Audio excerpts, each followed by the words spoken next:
Hello and welcome to Comic Book Movie Oblivion, the podcast about feature films based on comic strips and comic books that people have stopped talking about. This week we are talking about Lone Wolf and Cub, Sword of Vengeance from 1972. We're your hosts, Kumar and Jordan. How are you, Jordan? I'm very well, thanks. It's New Year's Day. Yeah. It's New Year's Day. Happy New Year to you, Kumar. It's New Year's Day. It's 35 degrees Celsius. I have had a nap, but I might fall asleep. Fantastic. Great. We're in for a real roller coaster ride today. I was kind of feeling a bit like, just before I opened Skype, I was feeling a bit like, whoa, I need a second nap. Yeah. Anyway, so here we are. So this is Lone Wolf and Cub, legendary series. Originally came out from 1970 to 75, written by Kazuo Koike and drawn by Goseki Kojima. It's a rare collaboration for a Japanese series. Doesn't usually happen that way, but Koike was never an artist. He always worked. He was always a writer. He always worked with an artist. So basic premise, I think, is pretty straightforward. It's interesting. There's a wandering samurai, Ronin. Sorry, I should say. He's very disheveled looking, and he's pushing a baby carriage around, and he's got a sign up that says "Sword for hire, son for hire." And basically, it's mostly, initially at least, it's episodic. Yes. And he just goes from one town to the next, and he gets hired for this reason or another. There are some kind of background plots that happen, like there are these warring clans. The Yagyu clan he used to be the shogun's executioner. It emerges later. You don't learn for 200 pages. Yes, he was actually the shogun's, and he was betrayed, and he turned against the shogun, and now he's this wandering because of all the stuff that happened. But he refuses. He was, I believe, framed or perhaps set up. Yes, framed. Yeah, and it was expected that he would commit suicide honorably. Yeah. Despite being dishonored with a false accusation or whatever, the shogun requested his honorable suicide, but he refused. Yeah. Abandoned the path of honor, and now walks the road of hell. Yes. Road of the devils. Yes. So there's a little bit of background with the Yagyu stuff comes up once in a while. And there's also around I guess volume 10, so we're looking around page 3000 or so. He gets separated from his son Daigoro for a while, and that's kind of a plot line that happens for I see. Well, I read the first volume as preparation for today. Yeah. Because that's the one which applies to the film sort of. Yes. But other than that, so basically he wanders into a town, and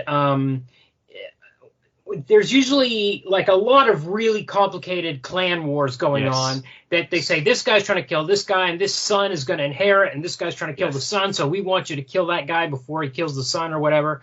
And it's really complicated, and none of it really matters. Because what matters is, after all that's explained, he's like, I want an explanation, because he doesn't want any loose ends. So they have to explain the whole thing. That's part of the deal. His fee is 500 ryo. They pay him, and then there's just carnage. And that's the main thing. Well, he has a peculiar morality or code, this way of demonhood. And part of it is that he insists on knowing every detail about the assassination before he's hired. Yeah, he doesn't want somebody coming after him for revenge after the job's done, basically. That's why he wants to know everything about it. Okay. But sometimes it's very much, you can tell that Koike is going into he's discovered some obscure thing about feudal Japan. like about some sort of performance troops or something, which people just generally wouldn't know about. And he's like, aha, I'm going to write a story around this. And there's a bit of, you can sense, even if you're not Japanese, there's some educational stuff going on in the background, like as if you were reading something about chivalrous knights or cowboys or something, getting some facts about some aspects that you knew nothing about. I can't attest to that, not being particularly well grounded in feudal Japanese history, but certainly when I was reading around online, one of the things that's often brought up is that a great deal of research went into preparing it. So Koike was serious about his research, and certainly when you're reading it from a layman's perspective, Kumar obviously not being a layman in this instance, having translated Koike, not this particular volume, Kumar, but you have translated his work. I have a close connection to this, which we will get into within the next 5 minutes. So keep going. Sorry, I'll continue with my point then, which is simply that there's a lot of untranslated Japanese terminology in the book. Yes, especially in the Dark Horse edition. Yeah. Right. Okay. Which is what I was reading. A glossary is provided, but I was reading it on my computer, so I couldn't get at the glossary so until the very end. So just sort of reading through it, and it's not a weakness. It's something. It gives it an otherworldly kind of immersive quality. You really feel like you're reading about a different world. People aren't behaving, or especially like political kind of like material and political dialogue. People aren't behaving, they're not just modern people plopped in a fantasy setting or an historical setting. There's a lot of opaqueness to it, a lot of mystery, a real sense of having entered another world. Yeah. And at this point I can say I really enjoyed reading this comic. Yeah, I think even beyond entering the other world in terms of the history, it's also the total hellscape that he is living in. This demon's road that he's chosen to walk is just the carnage and just the misery and the grime and the dirt, and it's just that nonstop. So this isn't Edo. He's sort of wandering around, like grubby villages and meeting grubby people. You know what? I wonder if it's worth a digression here, and here we might have a little bit of overlap with deconstructing comics. So I'm not sure if this is appropriate or not. Do you know what it reminds me of a little bit? It reminds me a little bit of Fist of the North Star. But like the anti Fist of the North Star. Yes. Yes. There are some kind of cosmetic similarities almost, or shallow similarities. Yeah. But they're sort of wandering around a blasted place with a. I think that's real. I think that's pretty accurate. But much more grounded. Obviously, there's no giants wandering around. There's no insane martial arts. Yeah, but he is almost superhumanly. He's such a survivor. He's like the Punisher. Yes, and it's very important. And the style in sort of how in Fist of the North Star, it's very important what style of fighting you're using in a given issue. Yes. Like everyone's announcing, well, I'm doing steel penetrating poking style. Yeah. And it's so goofy, and I love it. But in this, it's also very important what style is being used, but it's much, much more grounded. They'll be talking about Sun Tzu. They talk about Sun Tzu a lot, the art of war. Yeah. And it will often be central to how Ogami solves or commits the assassination that he set out to do. Will often have a lot to do with his understanding of the particular style or the particular approach that his target is using. So it reminded me of Fist of the North Star in that sense, but much less ridiculous. Yes, much more interesting and yes, I think Ogami Ito, our protagonist, and his son Daigoro is 3 years old. I think he's a bit, maybe has a slightly more dimensionality than Kenshiro in Fist of the North Star, in the sense that occasionally he smiles and stuff, and he is thinking about Daigoro to the extent of like when there's a woman being raped, he actually covers up the carriage so that Daigoro can't see what's happening. Like that. Yes, it's interesting. He does odd things, doesn't he? He's not. Could you even describe him as an anti-hero? He's pretty villainous. Yes, I mean he's just out there killing for money. Yep. And he does things which presumably he does them as a consequence of utterly unshackling himself from Bushido. Yes. You know, he what he does, he constantly puts his son in danger to get an edge. In a fight. Well, you know, like, and yes, but then but he doesn't put him. So also in these sequences we're going to talk about, he gets the girl to take Daigoro away before the card is tricked out. This is another funny thing about the series. The card's tricked out with like spears hidden in the handles, and it's got like bulletproof metal plating on the bottom so he can turn it up in case anyone shoots at him and stuff. Awesome. So he actually gets Daigoro out of the way before he uses the card for that stuff. He doesn't like just flip the card with Daigoro. No, of course not. He's not. He cares about Daigoro, obviously. But he and Daigoro, it's like they're one another's whole universe. Yes, absolutely. That's his explanation, because the people he fights says, you mad, you know, like what kind of father are you? You started drowning your son so that a guy would swim in to save him. Yeah. Take off his pistols, which we learn he would never otherwise do. So that Ogami could trap him in the river and stab him to death.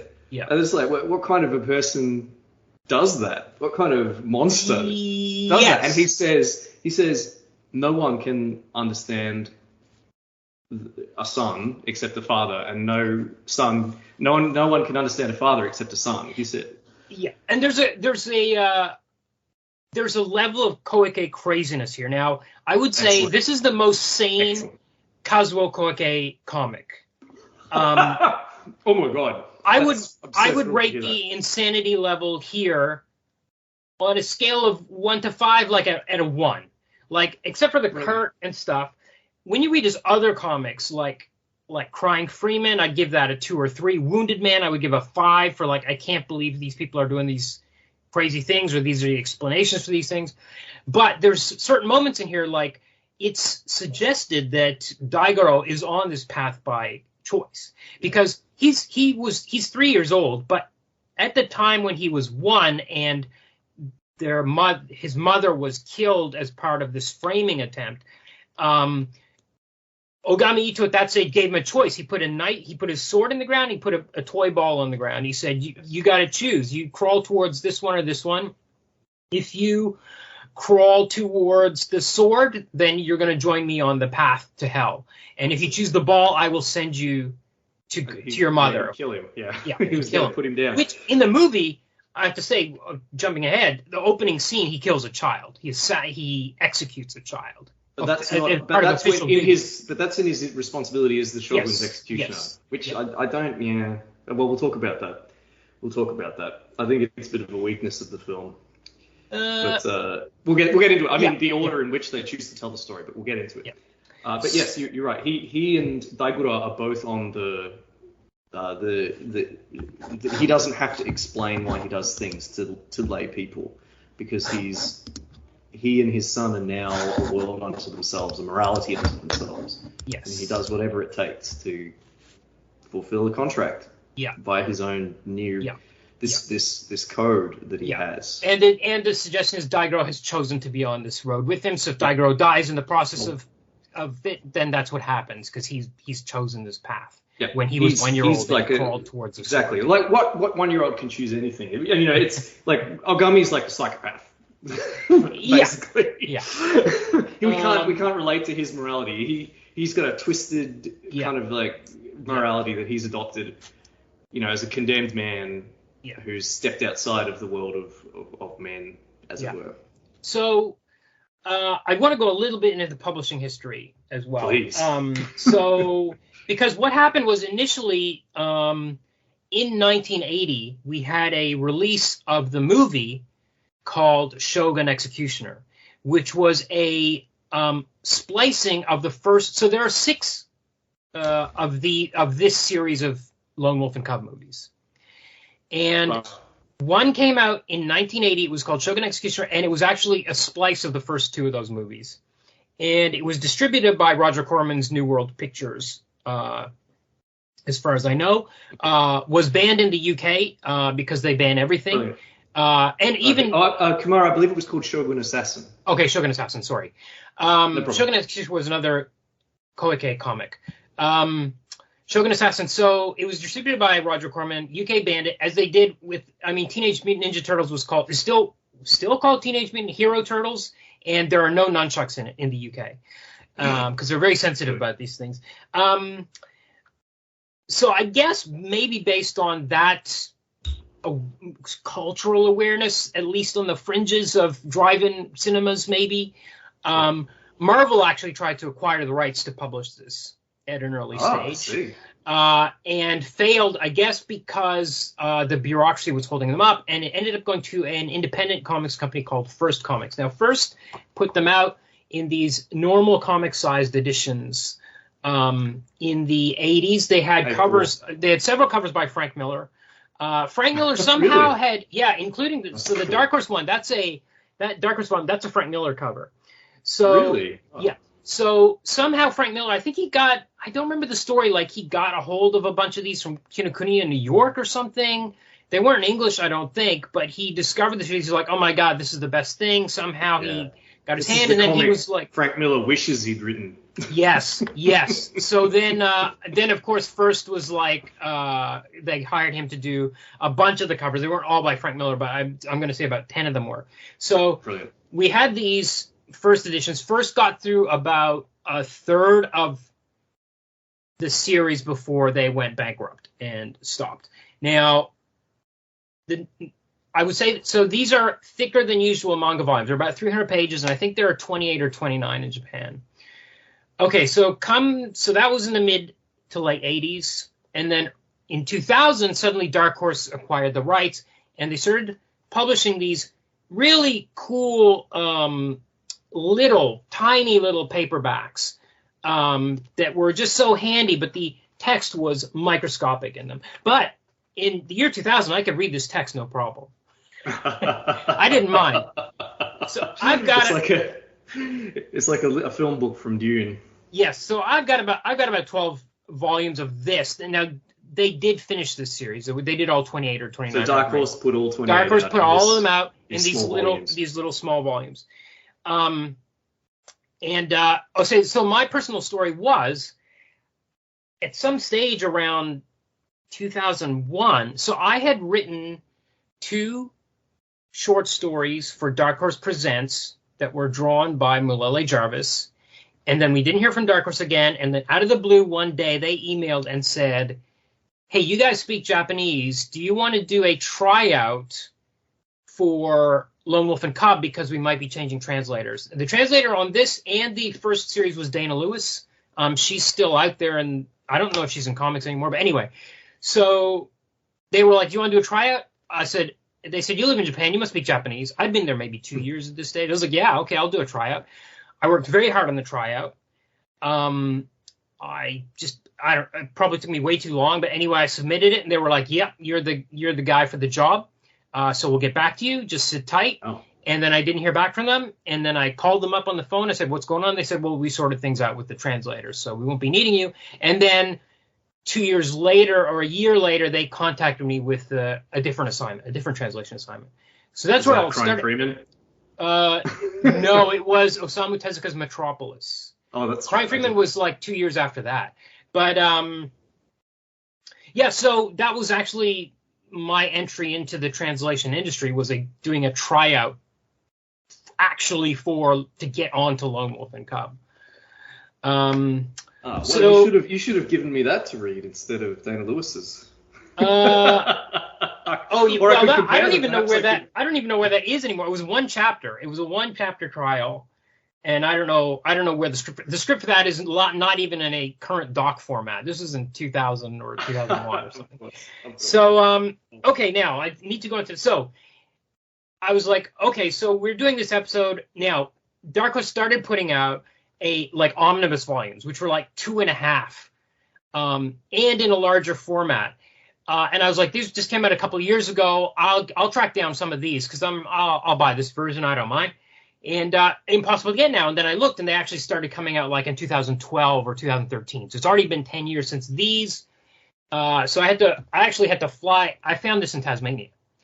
Couldn't find it anywhere else. But it's so it's a more readable size. It's still not as big as like a regular comic book size, but it's like 700 pages or something of comics in this huge. Well, you guys can't see, but Kumar is showing me his copies of Lone Wolf and Cub. And there's newer edition is much there bigger. is one more which I'm going to show you, which is the gallery edition, which came out from IDW. Now, this is shots from original artwork, which is something that almost never exists in manga. Manga, I think the original art gets destroyed usually or something because they have to pay a lot of tax on it if they own it.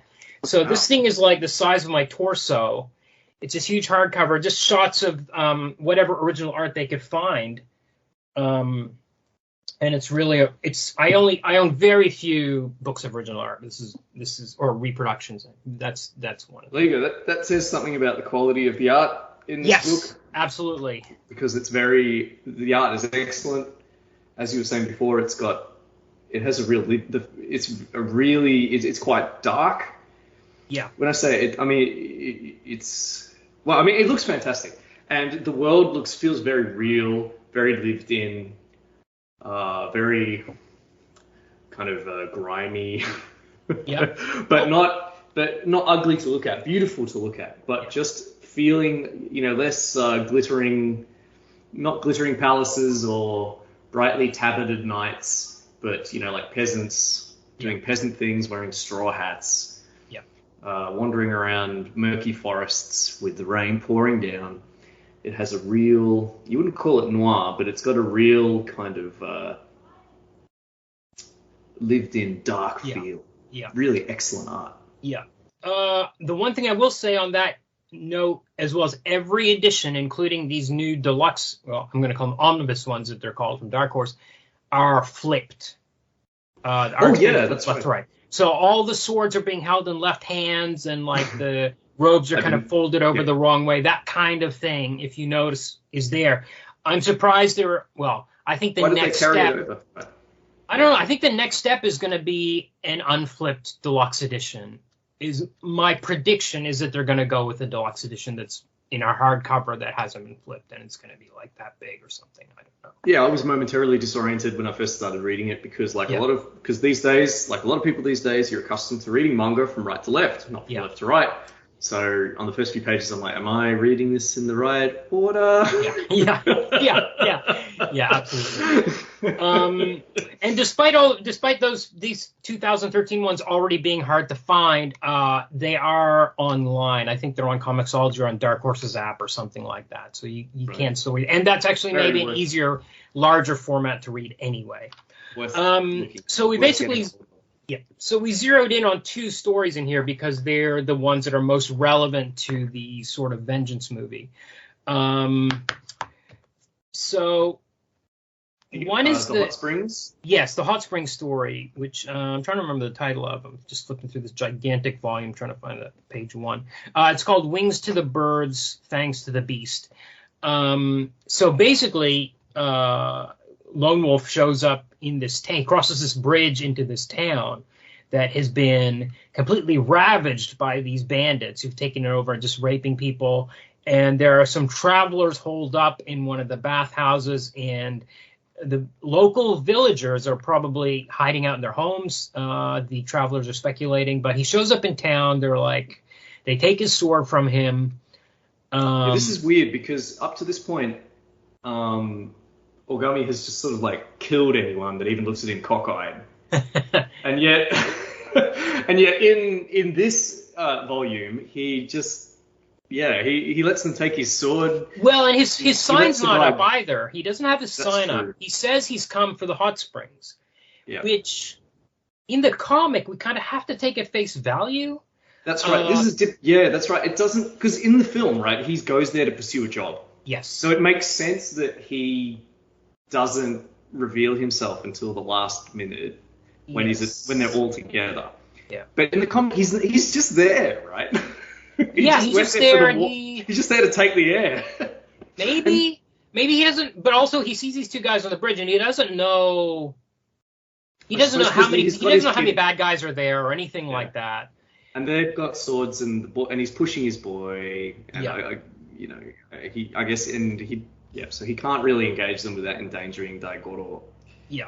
And he hasn't planned for this encounter the way he's planned for the other ones, where he deliberately puts Daigoro in danger. Yes. And so he shows up in town, and it's been taken over by these bad guys who've kind of clustered together.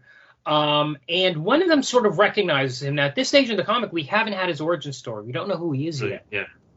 And he's like, I think I recognize that guy.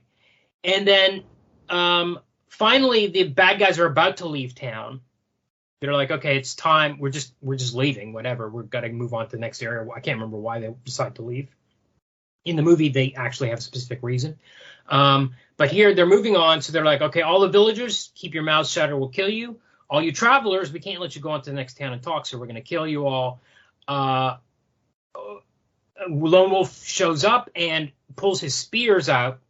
We don't actually see him pull them out. We just know he's pulled them out of the baby carriage and just kills all these guys as usual and then leaves town. Oh, by the way, he's had to have sex with this prostitute.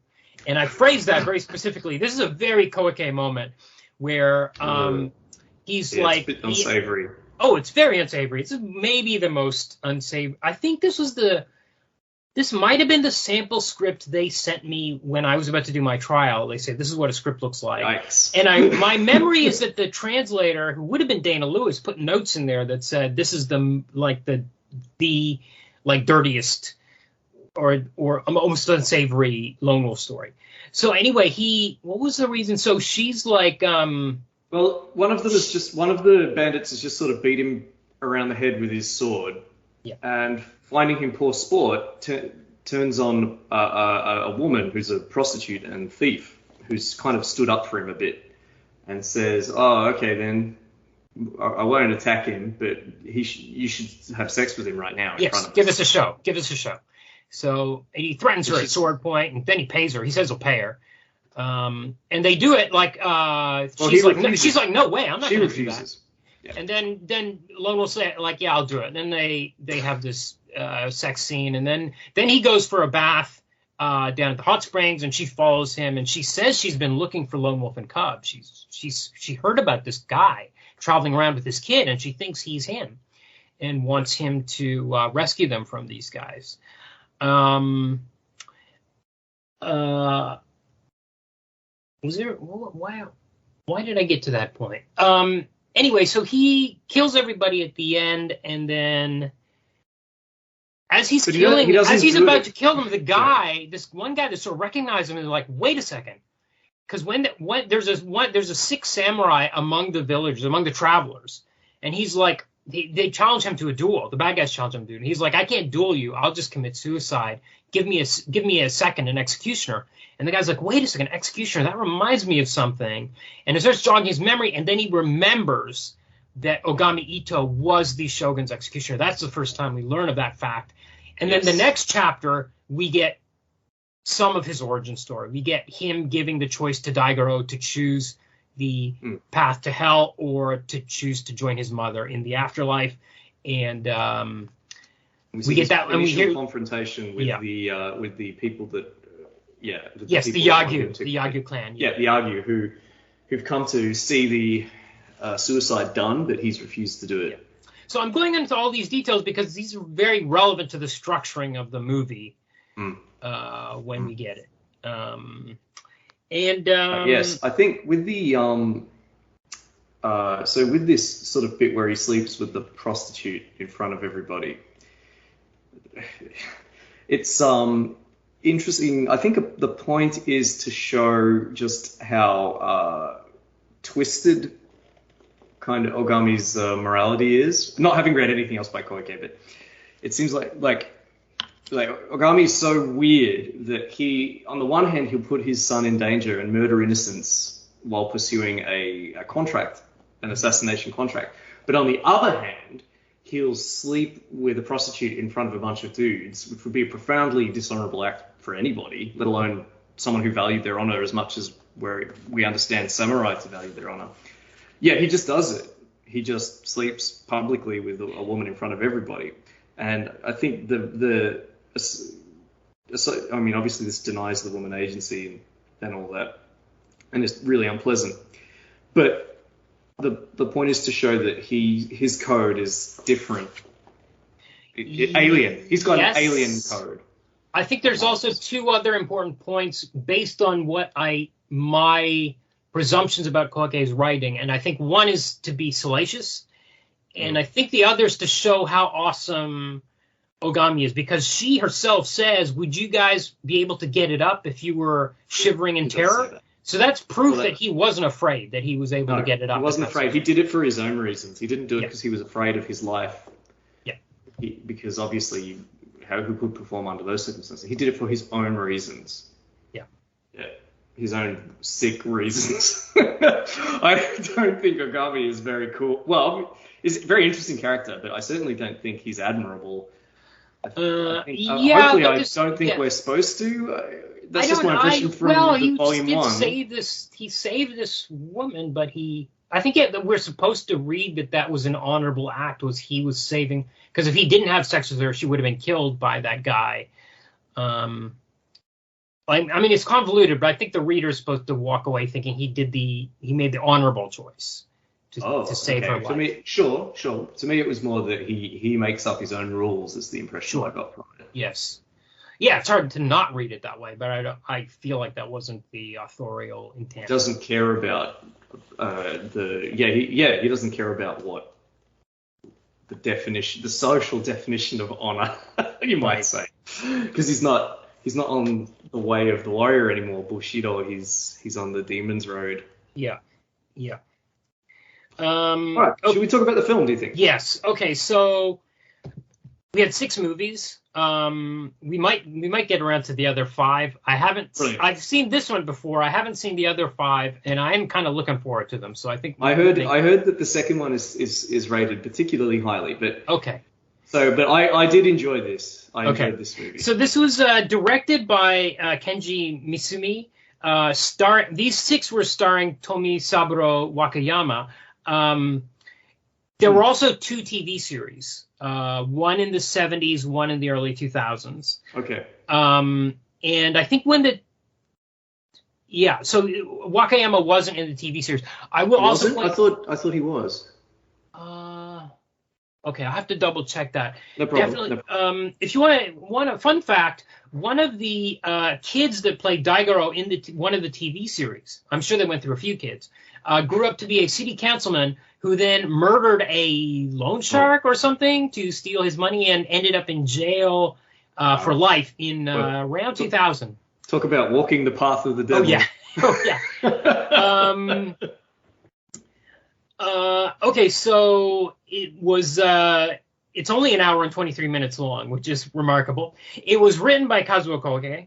Yes. Did I say that already? I saw that. Yeah. No, you didn't mention that yet. Yes, it was written by him. That was interesting, wasn't it? Yeah, that's a really key point because he's left in so much stuff, and in a way that you wouldn't normally. A lot of stuff you'd think would get left out. So. First thing, of course, is I love the samurai period drama voices.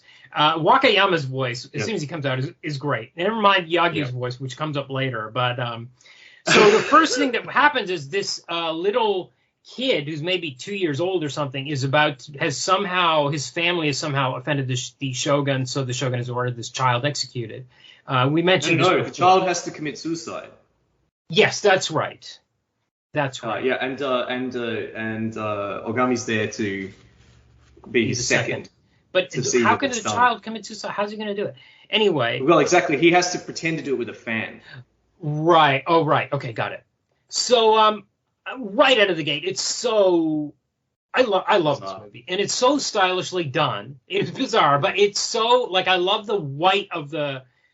There's so many contrasts in the colors and things and the white paper walls and stuff in these sequences and the white outfit the child has to wear and just all the ritual behind this whole scene and the craziness of it, which surely even a 1972 Japanese audience would have been like, holy cow, he's killing this child. And they would have heard about this shit in school all the time and still been like, oh my God. And this is our main character. Yeah. Everyone looks really odd. People are not wearing modern clothing.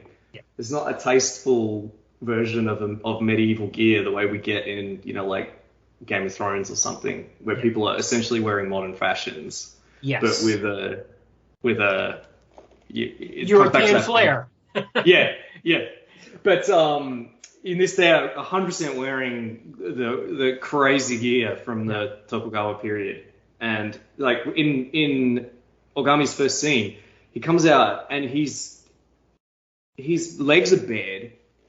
No one's legs are bared anymore, right? Real. No, I love it. And he washes the sword. All that ritual stuff to me was fascinating. He's got some odd things tied under his kneecaps. He looks ridiculous. But he looks ridiculous in a really authentic way. Yes, that's it. It seems like, I'm like, this has to be, to choose to do something this weird, it has to be what it really was like. Must have been what the samurai executioner outfit was like. He must have really hucked his, yanked up his robe above his waist. Yeah, to not get any blood on his legs. Yeah. Tied white things under his knees.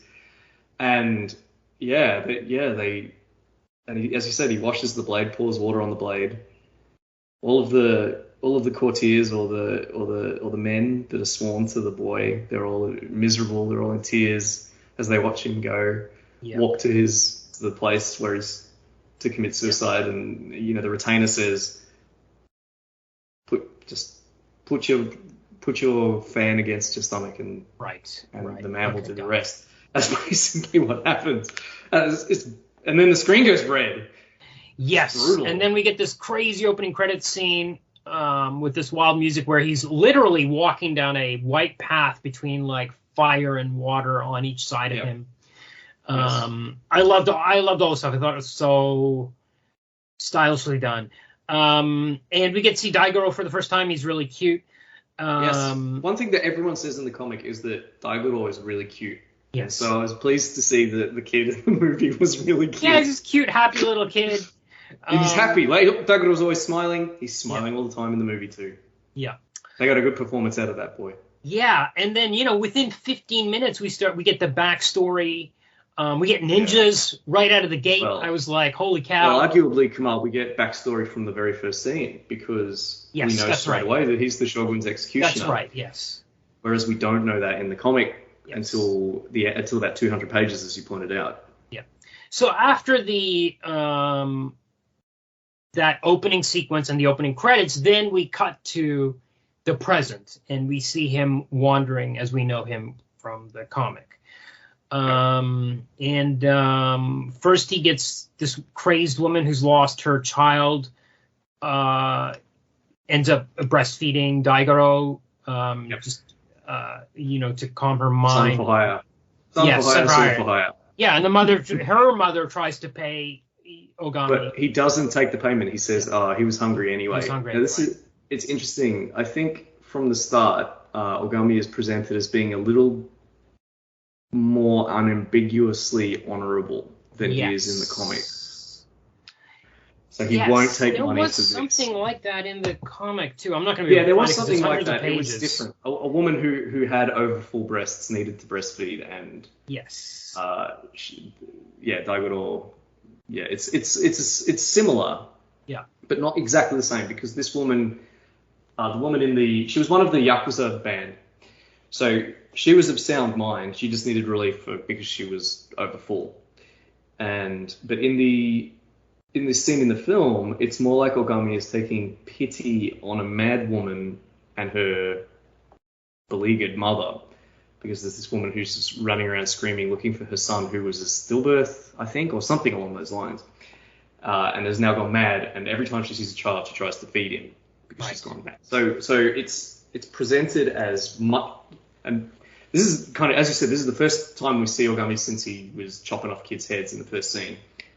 So I think it's much more obvious that he's taking pity and doing this out of the goodness of his heart, rather than the kind of odd choices he makes in the manga. Yeah, that seem to be a lot more to the beat of his own drum. Yeah. Okay, so we get some cutting back and forth to flashbacks. Yes.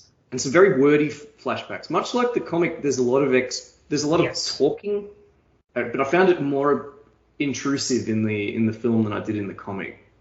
I suppose because it's Ogami that's delivering so much of it, because he's so taciturn in the manga.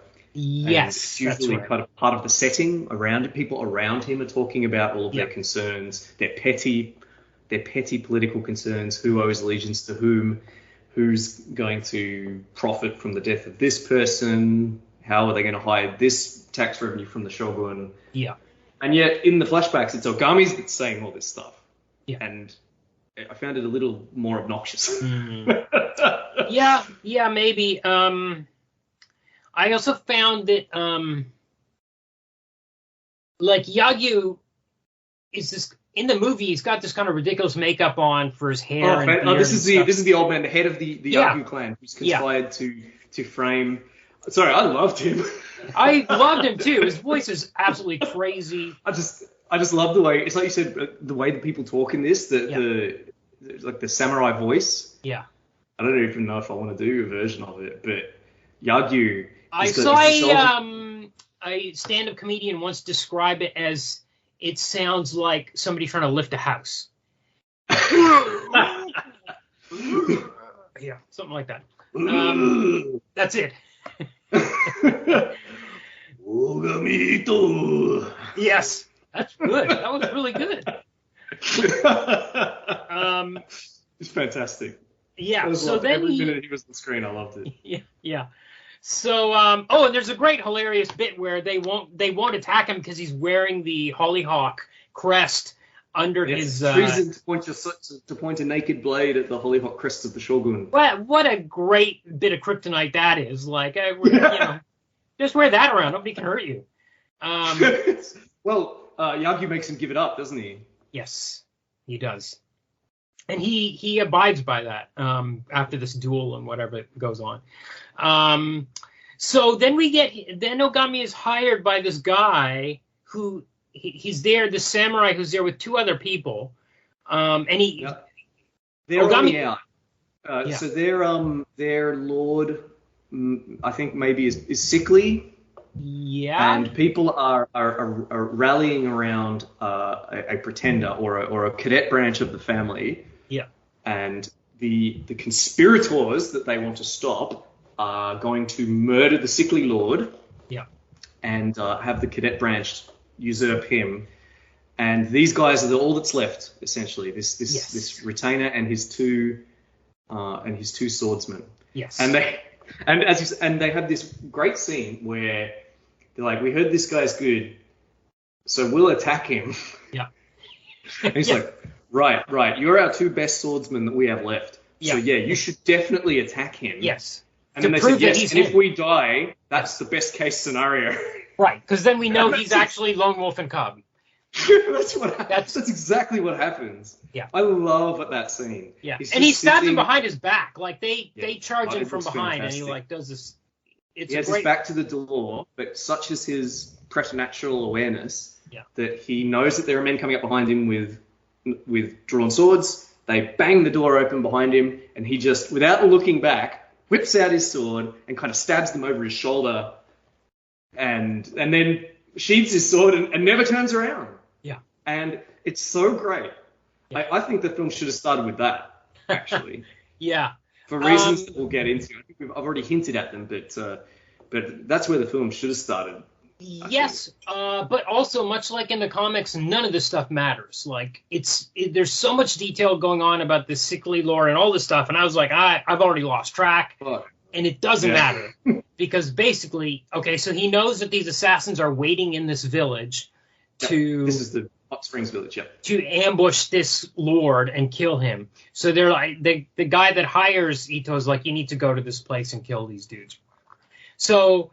Then it plays out exactly like this story in the comic, where he comes to the bridge, he sees a guy being killed that's been slashed up and is trying to cross the bridge, and he goes across the bridge. Dialogue's almost all the same. Yeah. Woman is violated. He covers Daigoro's pram so that he can't see. Yes, and then the woman's father comes out, and he gets killed by this chain attack, and almost everything is note for note. There's a few differences because we do get, there's like a scene or two where we get the conspirators, the bad guy, the bandits in the town talking about what their plan is, what they're supposed to do. Because there were no conspirators in the manga. It was just, he just wandered into the Yes, that's right. He wandered into the bad place. I will say there's like some things that's missing a little bit. Maybe it's because the plot's changed, but there's a scene in the comic where we see while the travelers are hiding in that one bathhouse, we see the carousing of the bandits,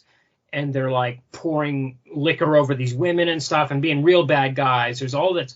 And there's also a scene where you get a few more establishing shots of the village. And because it's a comic and comics are so great, you can have the wind just like blowing like crazy. And you see the corpses of that woman and her father lying in the street still in a later establishing shot. And you don't get that kind of stuff in the movie, obviously, because you can't control the weather and that kind of stuff.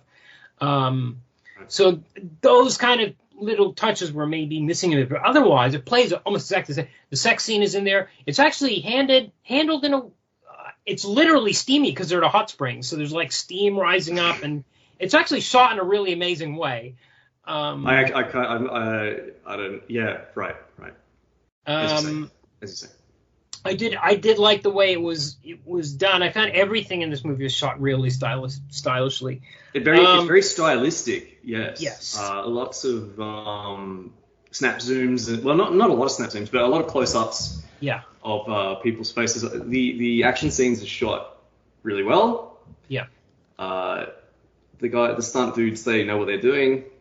The gore is fantastic. Sorry. Yeah. Oh, the gore is great, and it just ramps up. At first, it's like okay, and then you get the samurai spurts, the blood spurts. You're like, okay, we've seen these blood spurts in Kurosawa. That's fine. Keep going. At the end, it's complete dismemberments, decapitations, everything. He cuts through a guy's legs, and the legs are left standing there. Yes. And the guy falls down in front of his legs. That final scene, brilliant. I was really riveted. Yes, I will say it's a bit. The thing that's kooky about it is that, unlike the comic, in the movie you don't know he has a tricked out carriage before this scene. You don't know that he's got the bulletproof plating and the hidden spears and all that stuff in the baby carriage. Right. That's revealed earlier in the. In the comics, you get that in an earlier chapter. So when you get to this one, when he does that. So actually, as I mentioned before, in the comic, you don't see him pull the spears out of the baby carriage. He just got spears, and you don't really question where did those spears come from. You know they came from the carriage in the comic. In the movie, it's just like this.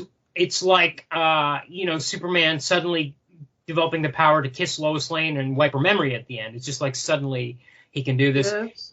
And when the guy sort of recognizes him, it plays out a little differently, right? I agree up to a point, but I think it's a bit different in the sense that this is the culmination of his plan, and this is where I think this is a successful adaptation of the Hot Springs story, because it's much more, everything he does has a purpose. All of these weird decisions he makes, letting the guys hit him, sleeping with the prostitute, it all leads up to the final confrontation, because he wanted them all together. He wanted them to dismiss him as a threat, and then that's when he reveals. And in that sense, it's a little bit like the very first issue of the manga, where he enters the realm of the Shima, and he tricks every part of that issue he'd foreseen and set up so that it would benefit him. He knew he'd be stopped. He knew he'd be attacked in such and such a way. He knew he'd be taken as prisoner, and that's when into the very heart of his enemy's stronghold, and that's when he reveals that he has a baby cart full of weapons. And I think it's similar in the Hot Springs thing. Everything is led up to that point, and that's when he's not the trouble is we already know he's not a harmless Ronin, because we know he was the Shogun's executioner, and we've seen him kill a bunch of the Yagyu clan, and that's where it kind of falls down a bit. I can't imagine any Japanese audience member going to this movie in 1972 would not know. Well, that's the other thing, yeah. Well, who he was, or sure, or that he had a trick out. That presumably explains why they chose to tell the story in that way. But I think Well, yeah, I think that it should have been more like the comic. It should have been more like the manga. It should have been a slow. We should have eventually found out that he was the badass swordsman that he is. Yeah. Rather than finding it out straight from the start. Yeah. Yeah, we'll talk a bit more about that when we get to the question of do I consider it a good adaptation or not.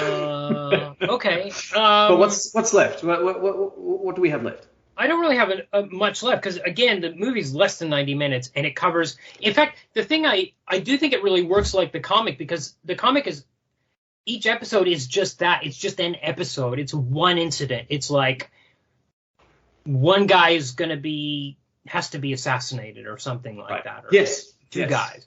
So just do this one thing. It's very simple. There's a lot of backstory. There's like pages of dialogue explaining that stuff, which, as I've said many times, doesn't really matter that much ultimately.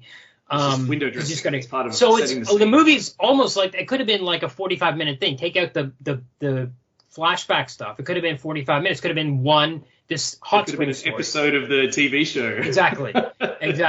So I think it really works as like as an hour 23 minutes. It's like, yeah, that makes sense for this. It's not like a bloated 2.5 hour thing. It's as long as it needs to be for this type of story. That is a good point. And they've added in the flashback, so now it's not just 45 minutes. It's actually like double that. They can't have a 45-minute movie, so they needed that. No. So I think those shows were like. They both ran about three seasons, I think. So yes, that sounds about right for the 70s one. Yeah. Actually, I don't have any other notes than that. It's really interesting how close it is. Yeah. I don't have much to add either. Just as I said, how much I enjoyed the film a lot. I would say, in fact, coming back to the gore, it is gorier than the comic. This episode in particular, there's not that much decapitation and dismembering. The finale of the comic, this particular one, is pretty just slashes them down. There's not like it's not a big show of. Yeah, the comic isn't particularly gory, but I mean, no one could. This is gory. Like they have the blood squirting out everywhere. Well, there is a chapter of the comic where he kills a monk, and it's a really supernatural kind of thing because he slashes the monk in half. This is my memory, and half down the middle, like from. This wasn't in volume 1 though, Kumar. No. This is like way down the track, and the guy's still alive and talking. It's like his Buddhist powers, right? So he's still talking for a while after he's been cut, and then he falls into two pieces. Interesting. So it's not the kind of thing. I've got that to look forward to. Yeah, I don't know if it could ever translate to film because it's kind of in a comic booky realm that it works there in its way. Real, maybe magic, yeah. Yeah, and like I said, effectively his martial arts is it's such a level, like Kenshiro and Fist of the North Star, it's operating at such a level that it's almost supernatural. Yes. Because it's just so. Yeah, maybe supernatural because he's. Yeah, like he has that sword slash like from the water, like he's got this special Suioryu sword slash that works if your sword is in the water cutting through the waves. And I love the way they shoot this in the movie because it's like a I don't know what you call it, a multi-cut where they show the same shot again like 5 times, sometimes from a couple of different angles to show the sword coming up. And it's just a way to make it dramatic when obviously they couldn't do much more than have a sword come out of the water. But there's that little touch of like a almost preternatural level of martial arts skill there. And the Zambato, the horse cutting slice, which is what he needs a huge sword for, comes up in the movie as well. Yeah, he announces it too. Yes, like that's right. That's right. All right, question time. Okay. Kumar, the comic or manga? Yeah. Oh yeah. Well, I mean, I've been buying these in various editions since the '90s. I've never completed any of them, but oh my god, it's a stone cold classic, and I think a lot of people would agree.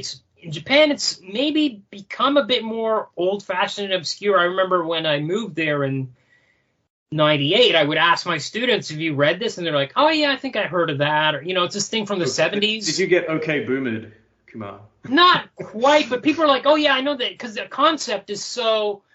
I mean, we're still Mandalorian season 1, straight out of Lone Wolf and Cub. It's like the same. Oh wow! He was pushing the baby carriage around. Of course it is. That didn't even occur to me.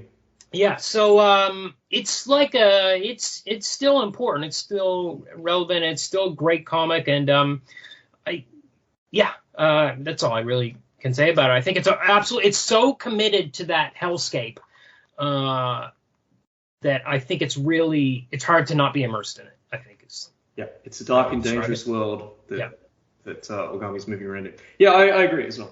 I remember when you sent me the comic to read, and you said you don't have to read the whole thing, just read these stories. There was no chance I was just going to read these stories.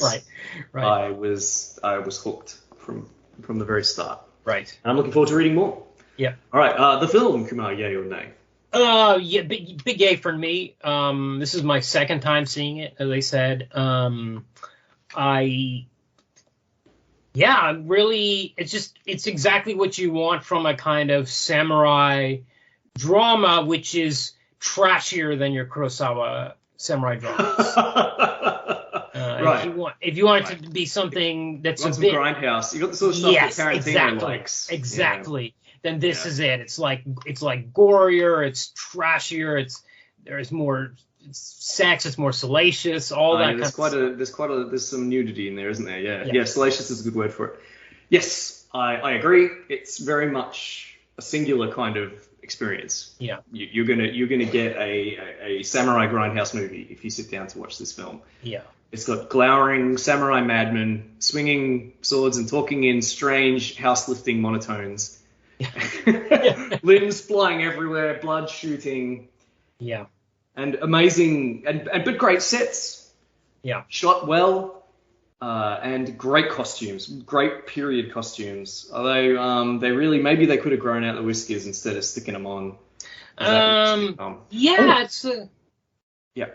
They did that in the Wuxia movies too, right? It's like they pasted it on. It's some kind of. They haven't got time to grow out a beard, or maybe they couldn't grow a beard. Yeah. Because a lot of those samurai are really hairy, aren't they? Yeah. Is it a virility thing? You know what? It's interesting that the way they've done the makeup of the bandits, they look like the bandits in the comic. They do. Yeah. They do.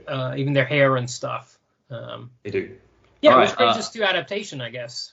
Yes. Adaptation, yay or nay? Oh, big yay for me. I think they've reordered things, which makes you look at things differently because you're getting the origin before this stuff. Blah blah. I don't think any of those changes are damaging enough to hurt it as an adaptation. I think it's really, and as I said, like the length of it, I think it's really tight. I think Koike wrote it, and I think they got the movie they want. I think it's pretty great. It's hard to deny. Good. I am going to say nay. Okay. Actually, and I mean that might sound a bit ridiculous considering that Koike wrote both the comic and the film. I think we've done that before on something. We've gone nay on the adaptation. I can't remember what it was, but anyway, okay, go ahead. But for me, it's the changing of the order of the discovery of who he is. Right. And I suppose which is a consequence of narrowing it down to a single adventure, as you pointed out, this adventure in the hot springs. Because I think absolutely a big part of the appeal of the manga for me is the kind of slow reveal of Ogami's, not just his history, but his point of view, his strange code. You know, as I was reading the stories and seeing him do these outrageous things, you're wondering what kind of past compelled Ogami to adopt, this way of life that lets him endanger innocence, including his own son, and yet also bang a prostitute in front of an audience of dirty men. Why is he like this? You're getting it's revealed bit by bit just how kind of perverse his personal code is. Yeah. And then the reveal, where it turns out he fell from the highest heights. Yeah. It was the hand of the shogun. Yeah. Now he's a condemned man. He has that sword fight wearing white, the white of mourning. He's half a ghost already. So I think what needs to happen is this needs to be re-edited into 2 episodes. So episode 1 is the hot springs, and then when the guy realizes who he is, at the end you have a hard cut, and then the next episode you get the origin story, like they do in the comic. I would consider that a better adaptation.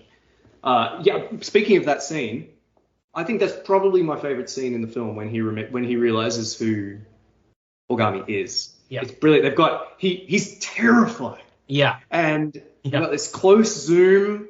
Yeah. His face is twitching. His Yeah. eyes are staring. It looks great. And then the guys around him still have no idea. And it's, as you said, it's revealed when the sick, the tuberculous samurai has asked for an executioner. And then he goes, executioner. And then the realization, great scene. And unfortunately, some of the power is gone because we already know exactly who he is. Yes. Yeah. Yeah, you're right. Yeah, it's fine. It's like you said, no one going into the film would not know. But I mean, suspension of just part of it, enjoying a narrative, suspending disbelief, pretending you don't know how it's going to turn out. The only other thing I would say is that Ogami, as I was saying earlier, is a little more straightforwardly a good guy in the film. Yeah. And I'd have preferred him to be a bit more sinister the way he is in the... Yeah, I'll be curious to see the next 5, to see if there's any more of that. That's going to be, despite it being a great film, that's going to be a no for me as an adaptation. Okay. Yeah, that's fair. Okay, so next week, I think it's going to be next week, so there's going to be some skip weeks in here, but pretty sure next week we're going to be doing Time Cop. Can't wait. Yeah. I had no idea that was based on a comic. It was like, so it was in the first 3 issues of a series from Dark Horse called Dark Horse Comics. Not Dark Horse Presents, but Dark Horse Comics, which is mostly like an anthology of licensed like Aliens and Predator comics and stuff like that. But in the first 3 issues, they had this 8 pages per issue of this thing called Time Cop. Oh wow, that's good, like 2000 AD. No, I really, that's good. I quite like those Dark Horse Alien and Predator comics. But, so I'll look forward to reading this Time Cop one. Yeah. All right. Excellent.